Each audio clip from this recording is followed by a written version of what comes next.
나눠야겠죠? 예. 오늘 어떻게 인사할까요? 예.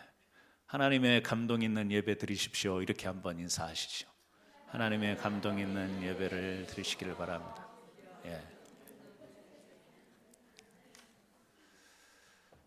그 카스코나 샘스클럽에서 파는 피자, 냉동 피자가 있습니다. 그것을 사다가 마이크로웨이브에 데워서 먹으면, 내지는 오븐에다가 데워서 먹으면 살 때마다 맛이 일정합니다. 그 맛이 변하지가 않죠. 그런데 화덕에서 핸드메이드로 구워서 이렇게 만들어서 화덕에 직접 넣어서 꺼내가지고 이렇게 내온 그 피자의 맛은 먹을 때마다 감동이죠. 제가 캔사스에서 아직 그런 피자를 먹어보지 못했습니다. 혹시 화덕으로 막 핸드메이드해서 직접 화덕에서 막 꺼내가지고 이렇게 파는 피자집을 아시는 분은 저에게 꼭 연락을 주시고 함께 가시면 더 좋겠습니다. 프레시하죠. 조금 모양은 투박할 수 있지만 신선한 그런 재료를 가지고 금방 막 구워낸 피자는 먹을 때마다 감동입니다. 하지만 카스코에서 저녁 대용으로 사오는 이 피자는 또 매번 그냥 음식하기가 귀찮아서 먹는 피자는 감동이 없습니다. 그런 것처럼 오늘 하나님 앞에 우리가 올려드리는 예배, 또 우리가 하나님의 말씀을 사모하며 기다리는 이 하나님께서 주시는 메시지, 이게요 그냥 늘 맛은 고정된 것처럼 늘 일상 변함없는 것처럼 그런 것도 일관된 것도 좋지만 오늘 감동이 있는 그런 예배가 되었으면 참 좋겠습니다. 하나님께서는 이미 우리에게 주실 감동적인 내용들을 준비하고 계시지만 문제는 뭐냐면 우리가 그만한 마음의 준비가 되어 있는가, 영적인 준비가 되어 있는가. 저는 오늘 여러분들에게 전에 경험하지 못했던 영적인 감동이 있기를 주님의 이름으로 축원합니다. 지난 한 주 동안 제 마음속과 머릿속에 계속 떠오르는 단어가 있었습니다. 그게 오늘 설교의 제목으로 나왔습니다만 부흥이라는 것이었어요. 늘 목회자는 부흥을 생각하죠. 우리 성도님들도 부흥을 늘 염두에 둘 겁니다. 특히 지난 1, 2주 동안에는 이 부흥이라는 단어가 참 제 마음속에 많이 움직였던 단어였습니다. 오늘 우리가 말씀을 보게 되는 이 출애굽기 33장에서 어떻게 이 부흥의 메시지를 우리는 나눌 수 있을까? 전혀 연관될 것 같지 않은 말씀을 하나님은 제 생각 속에, 마음 속에 부흥을 떠오르는 가운데 이 말씀을 보게 하셨어요. 오늘 우리가 보게 되는 이 창세기 33장의 사건을 보게 되면 여러분 잘 아는 이 모세가 하나님께 돌판을 받으러, 십계명이 새겨진 돌판을 받으러 이제 시내산에 올라갔을 때 그 아래에 있던 이스라엘 백성들이 금송아지를 경배하는 사건이 있었잖아요. 그 사건이 바로 앞에 나오고 이어지는 내용이에요. 그리고 조금 더 앞으로 가보면 출애굽기 24장에 보면 어떤 내용이 나오냐면 시내산 언약이라는 게 나옵니다. 이 시내산 언약은 뭐죠? 하나님과 이스라엘 백성이 약속하는 거예요. 언약을 맺는 거예요. 나는 너희의 하나님이 될 것이다. 너희와 항상 같이 갈 것이다. 그리고 이 백성들에게는 요구하는 거예요. 그렇기 때문에 너희는 내가 지시하는 것을 다 지켜서 순종하며 살아라고 이제 피를 뿌리면서 이 피의 언약으로 시내산 언약을 맺습니다.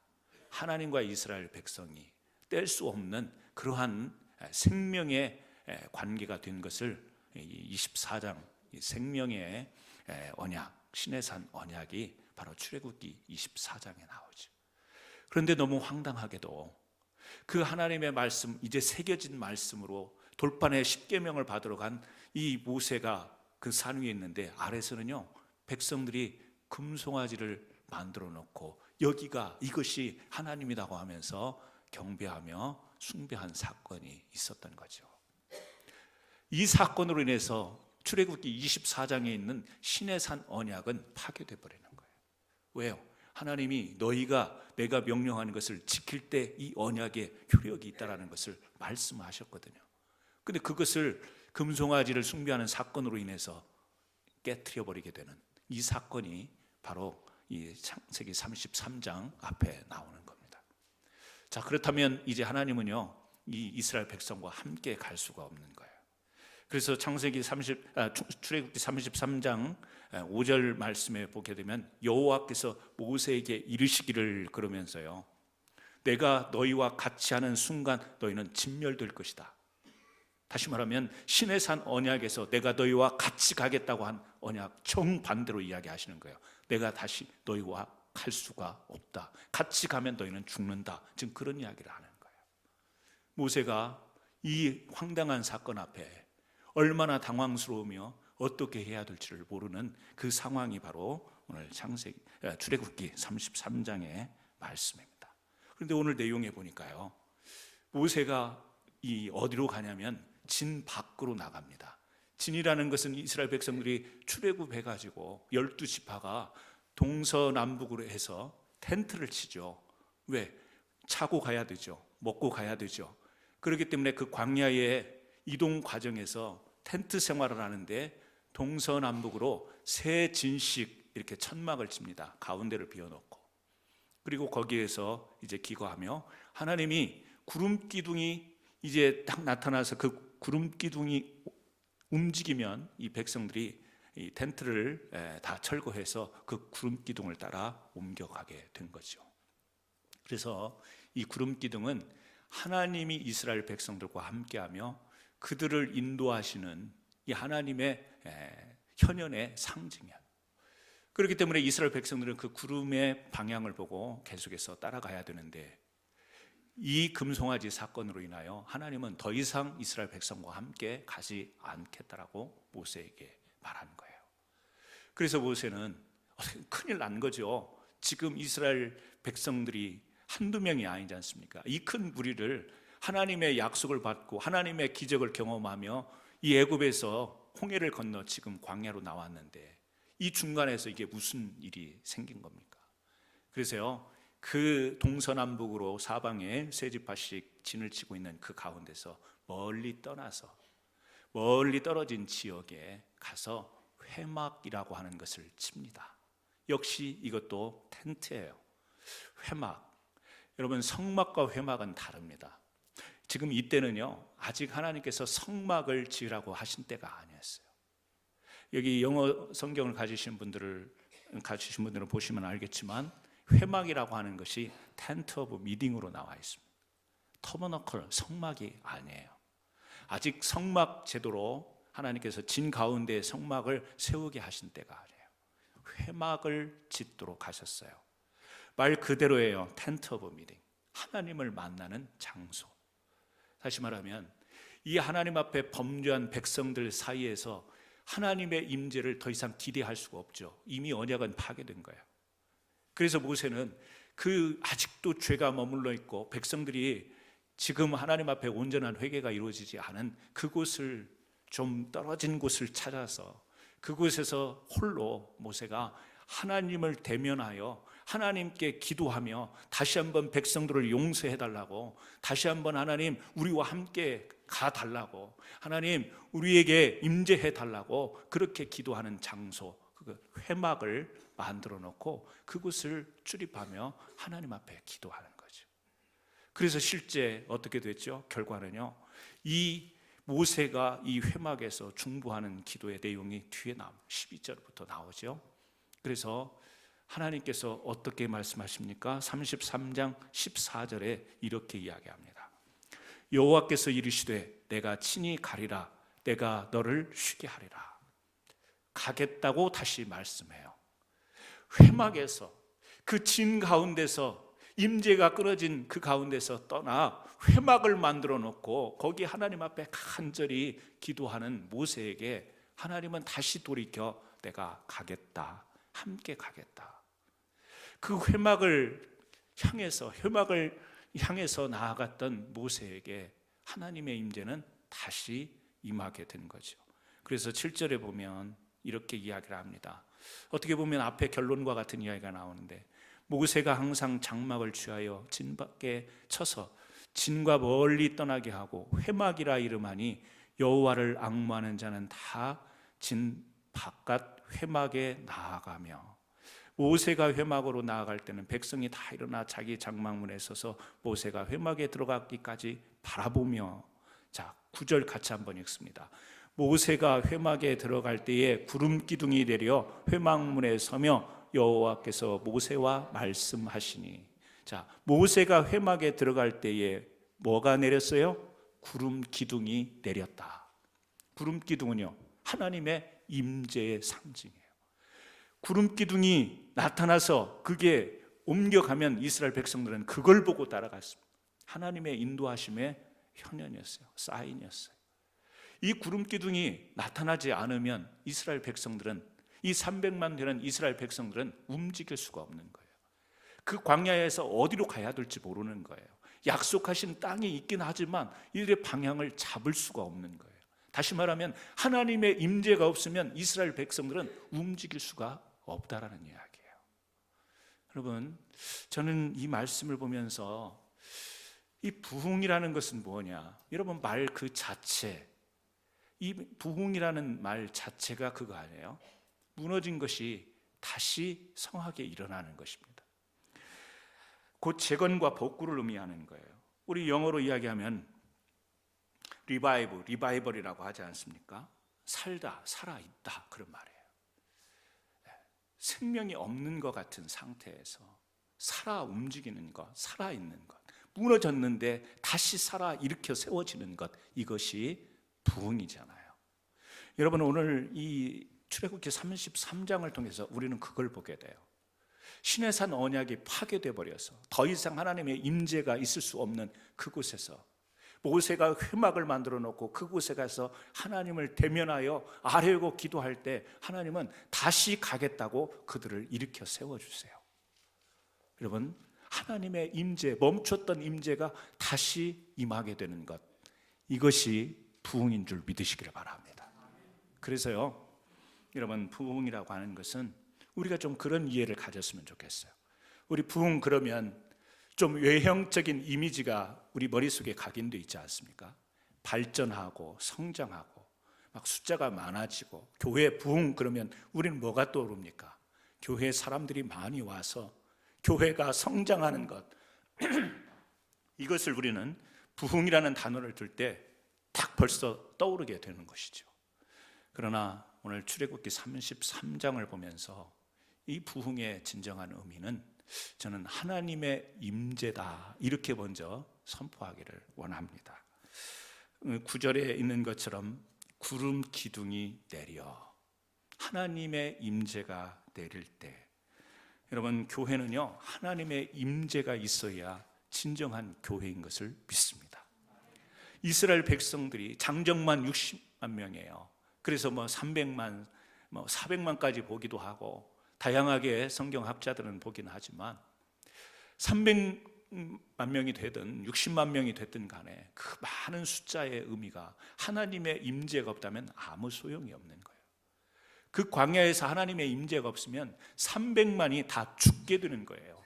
300만이라는 이 숫자가 부흥이 아니라는 사실을 우리는 기억해야 됩니다. 부흥은 하나님이 나타나는 것, 하나님의 역사가 나타나는 것, 이것이 부흥인 줄 믿으시길 바랍니다. 부흥이라고 하는 것, 여러분, 우리 성경에서도 그거 보시지 않습니까? 엘리야는 혼자였어요. 그러나 바알 선지자들은요, 850명이 이 엘리야와 대면을 하고 있었습니다. 그때 엘리야 하나님 앞에 기도하고 아를 때 하늘에서 불이 임했습니다. 그 순간 모든 이스라엘 백성들이 땅에 엎드렸어요. 그리고 여호와 그는 하나님이시도다, 이렇게 외치면서 땅에 엎드린 것을 우리는 성경을 통해서 알고 있습니다. 여러분, 그거죠. 여호와 그는 하나님이시도다.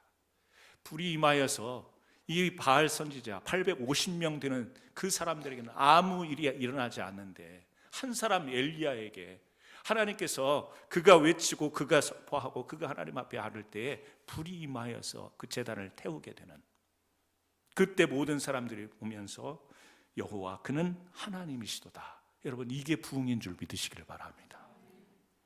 교회는요, 그리고 성도에게는 하나님의 임재가 있어야 돼요. 제가 옛날에 어떤 교회에 오신 지 얼마 안 되는 분이 목사님 임재가 뭐예요? 묻는데 이걸 설명하기가 너무 어려운 거예요. 여러분, 하나님이 여러분에게 임재하심을 여러분은 어떻게 설명하겠어요? 그때 갑작스러운 질문에 제가 답변을 정확하게 드리지를 못하는 거, 그리고 정확한 답변을 어떻게 드려야 될지 순간적으로 고민해서 그렇게 말씀을 드렸어요. 하나님이 나와 함께 한다라는 느낌 있잖아요. 느낌. 그렇게 이제 둘러대면서 설명을 했어요. 근데 이분이 신앙생활을 하면서 은혜를 받았어요. 그리고 저에게 와가지고 그런 이야기를 해요. 목사님, 임재를 왜 그때 그렇게 설명하셨어요? 왜 느낌이라고 하셨어요? 그래서 아니 그렇잖아요. 이게 설명하기가, 그러면서 둘러댔는데, 그러면 어떻게 성도님은 어떻게 생각하냐 그랬더니 이건 말로 설명할 수 있는 게 아니에요. 그러니까 내가 말로 설명할 수 없어서 느낌이라고 했잖아. 말로 설명할 수가 없는 다양한. 그래서 여러분, 하나님의 임재를 여러분 경험해 보시지 않으셨습니까? 성경을 보다가, 찬송 부르다가, 아니 운전하다가 마음에 뭉클함이 있고 하나님이 생각이 나고 말씀이 막 나를 사로잡는, 그 어떤 때는 막 내 몸 자체가 물리적으로 위축이 되기도 하고 떨리기도 하고 진동이 있기도 하고, 뭐 앞을 보긴 보는데 앞을 보는 게 아니라 전혀 다른 세계를 본 것 같은 이 다양한 이 체험들이 우리에게 있을 때가 있잖아요. 하나님의 임재는 아주 다양한 방법으로, 하지만 중요한 것은 뭐냐, 하나님의 영이 우리의 영으로 만나게 되는 것. 여러분, 이게 없으면 우리 신앙생활은 금송아지를 경배하고 숭배하는 거나 마찬가지. 오늘 우리가 이렇게 주님 앞에 나와 예배드리지만 정말 하나님의 영을 내 영이 만나지 못하면 어찌 보면 우리는 손가락질 만한 이스라엘 백성들, 어떻게 모세는 시내산에 십계명을 받으러 갔는데 저들은 금송아지를 만들어 놓고 저걸 숭배할까, 이렇게 이야기하지만 하나님의 임재를 경험하지 못한 채 예배드리는 우리라면 우리 역시 금송아지를 만들어 놓고 숭배하는 거나 마찬가지죠. 왜? 이스라엘 백성들이 왜 금송아지를 섬겼는가? 애굽에서 그들이 봤던 게 그거예요. 고센 땅에서 봤던 게 그거예요. 금송아지를 만들어 놓고 어떻게 하면 우리가 잘 살 건가, 어떻게 하면 우리가 풍요롭게 살 건가, 그게 광야 가운데 생각이 난 거예요. 하나님이 임재하고 하나님이 모세가 나타나서 우리를 인도해 줘야 되는데 40일 동안 나타나지도 않고 이 감감하니까 우리는 잘 살아야 될 텐데 마음이 다급해지자 잘 살아야 된다는 것 때문에 금송아지를 만들어 놓고 이게 하나님이라고 하면서 그들은 섬긴 거죠. 오늘 하나님을 만나지 못하고 하나님의 임재가 없이 우리가 좀 건강하고 잘 살아야 되고 풍요롭게 살기 위해서 오늘 하나님의 임재를 못 느끼면서 예배를 드린다면 오늘 우리도 금송아지를 섬기는 거나 무엇가 다를까? 그러므로 이 시간 주의 성령은 늘 항상 우리 곁에서 보호하시고 위로해 주시고 지켜주십니다. 우리 안에 내주하시고 우리 위에 임재하십니다. 이 하나님의 영이 임재하는 거룩한 예배와 삶을 살아가시는 저와 여러분 되기를 주님의 이름으로 축원합니다. 오늘 하나님의 임재가 임하니까요, 이스라엘 백성들이 어떻게 했죠? 10절 말씀을 보세요. 모든 백성이 회막문에 구름 기둥이 서 있는 것을 보고, 이제 다시 구름 기둥이 나타났잖아요. 아, 하나님의 임재가 이 모세가 멀리 진 밖에 떨어진 회막이라고 하는 것을 만들어 놓고 거기에 들어가서 기도하는 것 같은데 거기에 구름이 임하는 것을 백성들이 본 거예요. 그리고 어떻게 합니까? 일어나 각기 장막문에 서서 예배하며, 자기네들 진을 치고 있는 그 자리에서 모세가 멀리 떨어져서 회막을 놓고 거기에서 기도하는데 구름 기둥이 임하니까 그걸 바라보면서 자기들의 진 앞에서 뭐 했죠? 예배하는 거예요. 아, 하나님이 다시 임하시는구나.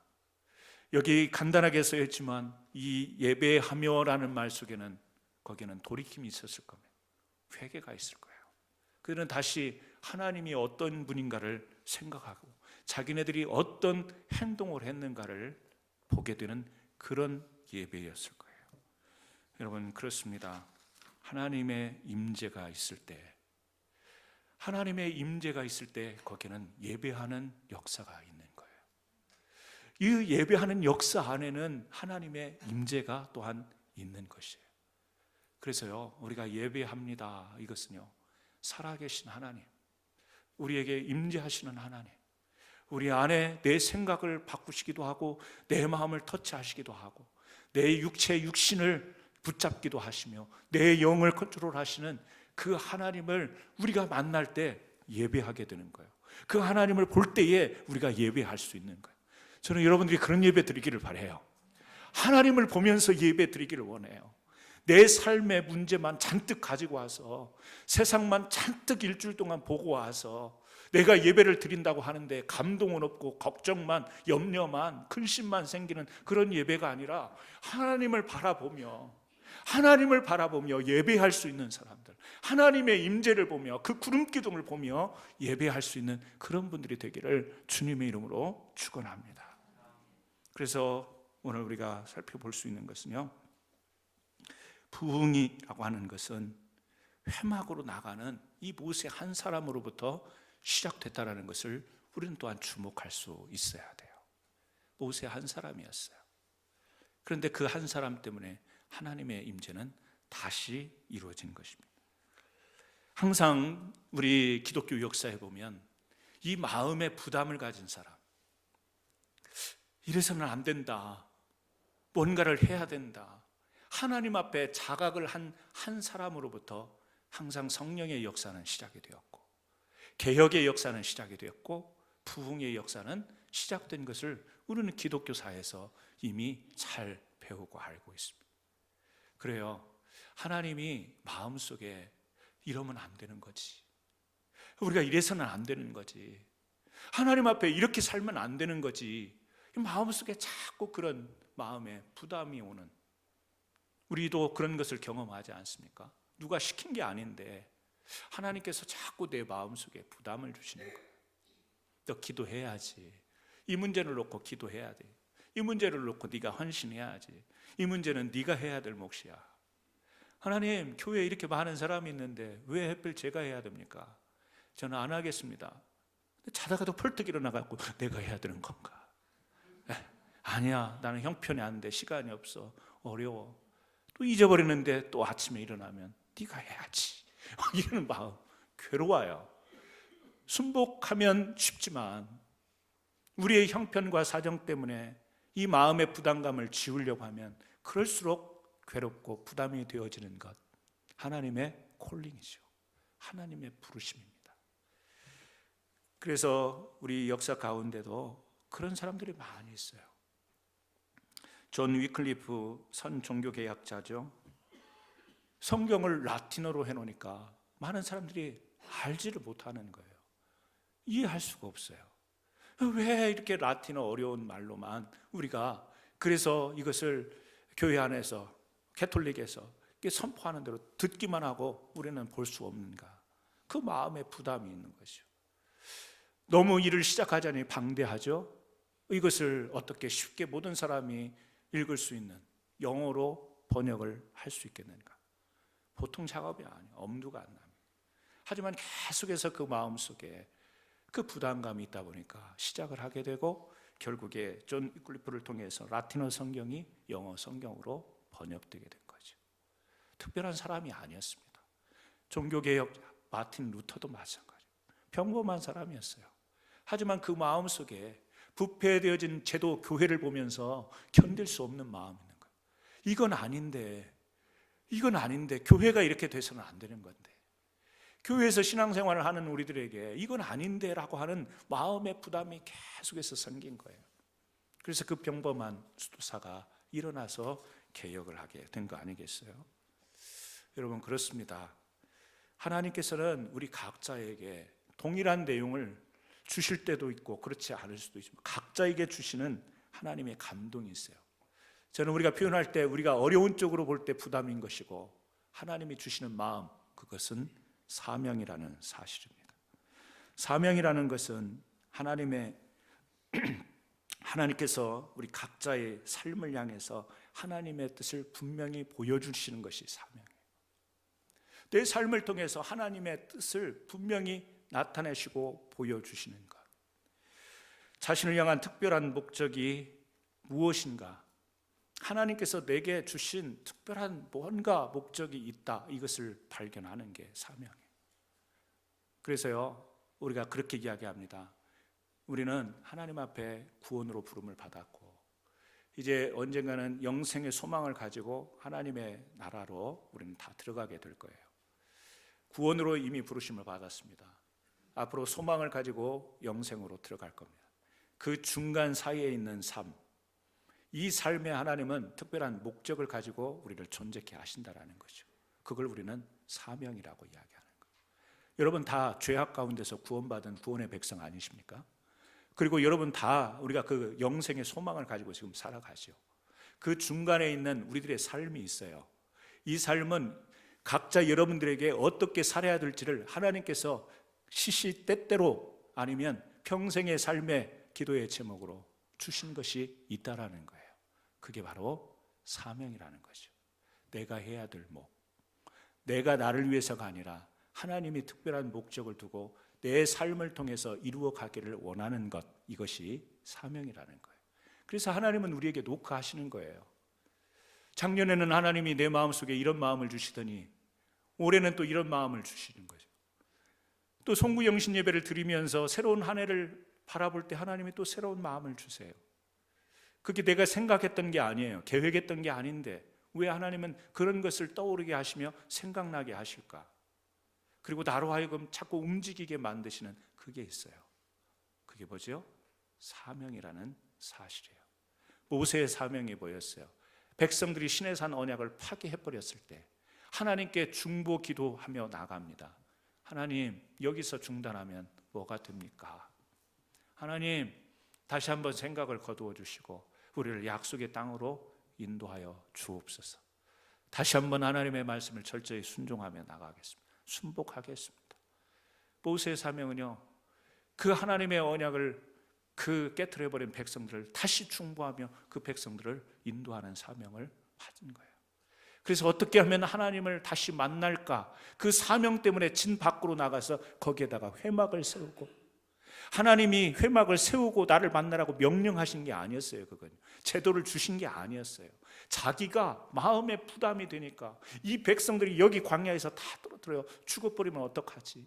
하나님의 그 선하신 약속은 뭐가 되지? 마음에 너무 부담이 되니까 어떻게 하면 이 백성들을 다시 하나님의 언약의 백성으로 경험하는 백성으로 이끌까? 마음에 부담이 되니까 자기가 진 밖으로 나가서 거기에 회막을 세운 거예요. 여러분, 우리 신앙생활 가운데 이런 게 필요해요. 뭐죠? 일상생활을 떠나 무언가 하나님을 대면하여 만나는 그 회막이 여러분의 삶 가운데 필요한 거예요. 우리 일주일 생활 바쁘잖아요.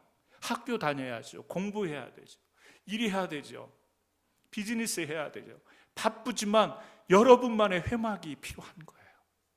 그곳에서 여러분의 사명을 발견해야 돼요. 기도하며 하나님, 내 마음속에 주신 이 부담감, 하나님, 내게 주신 이 사명, 하나님과 직접 대면하여 그곳에서 하나님을 만나고 하나님의 임재를 경험하는, 이게 우리 일상생활에 필요한 거예요. 여러분에게는 여러분 스스로가 따로 찾은 회막이 있습니까? 아니면 계속 진에 머물면서 오늘 또 하루를 보내고 내일 또 하루를 보내는 그냥 우리의 일상생활의 테두리가 진 밖을 떠나지 않은 채 그 안에만 머물러 있습니까? 아니면 정말 하나님을 대면하는 시간이 필요하고 하나님의 사명을 붙들어야 되는 회막이 여러분의 생활 가운데 따로 일상생활에서 떨어진 어느 곳에 기도의 자리, 말씀을 묵상하는 자리, 주님을 정말 향해 대면하는 그런 자리가 여러분에게 있습니까? 하나님은요, 여러분 한 사람 한 사람을, 이스라엘 민족 300만이 아니라 모세 한 사람을 그 회막에서 만나 주신 것처럼 오늘 또 어디선가 하나님은 여러분을 만나기를 원하십니다. 오늘 성경에 보니까 하나님이 그 사명의 자리 서 있는 모세에게 어떻게 하죠? 11절에 이렇게 이야기합니다. 사람이 자기의 친구와 이야기함같이 여호와께서는 모세와 대면하여 말씀하시며. 자, 그 회막을 찾은 그곳에 구름 기둥이 임했고, 하나님이 이 모세에 대하여서 사람이 자기의 친구와 이야기하듯이 하나님께서 모세와 대면해 주셨다라는 거예요. 친밀함이죠. 하나님이 그렇게 친밀하게 모세에게 다가오셨다라는 거죠. 여러분, 지난 일주일 동안 하나님과 얼마만큼 친하게 지내셨어요? 여러분, 친하게 지내시려고 하는데 하나님이 회피하시던가요? 아니면 하나님은 여러분들에게 친하게 다가오시기를 바라는데 여러분 바쁘다는 핑계로 여러분 여러 가지 사정과 형편을 이야기하면서 다가오시는 하나님을 등진 채 여러분의 일에 진 안에서의 그 바쁜 일들 때문에 회막에서 나와 오히려 모세와 반대의 걸음을 하여 진 안에서 그렇게 바쁘게 속된 말로 지지고 볶고 그렇게 사셨나요? 어떻게 사셨나요? 여러분, 우리가 공동체적인 예배를 통해서 이 공동체 300만이 구름 기둥을 보고 가는 것도 중요하지만 모세 한 사람이 회막에서 하나님과의 친밀한 시간이 있었던 것처럼 저는 여러분 일상생활 가운데 좀 어떤 때 그 진을 떠나서 하나님과 친밀히 대면하는 아름다운 시간이 있기를 주님의 이름으로 축원합니다. 하나님의 친밀한 임재가 공동체가 아닌 모세에게 임하였던 거예요. 그것을 봤던 이스라엘 백성 7절에 보니까 이렇게 나와 있잖아요. 아까 봤죠? 모세가 항상 장막을 취하여 진 밖에 쳐서 한 번 간 게 아니라는 것을 우리는 보게 돼요. 항상 장막을 취하여 진 밖에 쳐서 진과 벌리 떠나게 하고 회막이라 이름하니 여호와를 앙무하는 자는 다 진 바깥 회막으로 나아가며. 한 번 간 게 아니고요, 여러 번 갔다라는 것을 이 문장을 통해서 우리가 알 수 있는 거예요. 그러니까 이 사건은 단번에 이루어진 이례적 사건이 아니에요.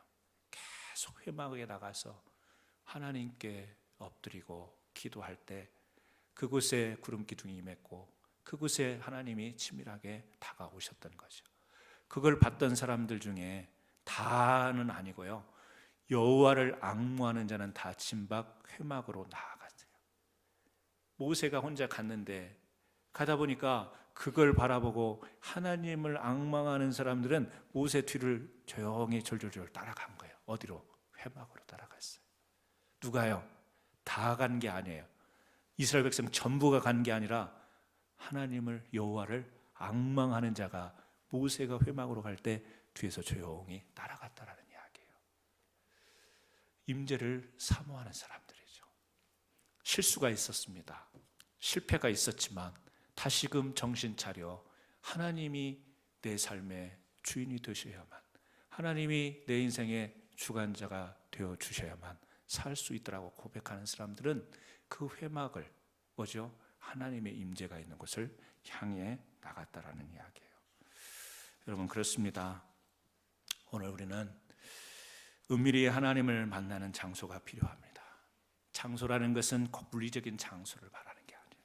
우리의 마음이에요. 우리의 믿음이에요.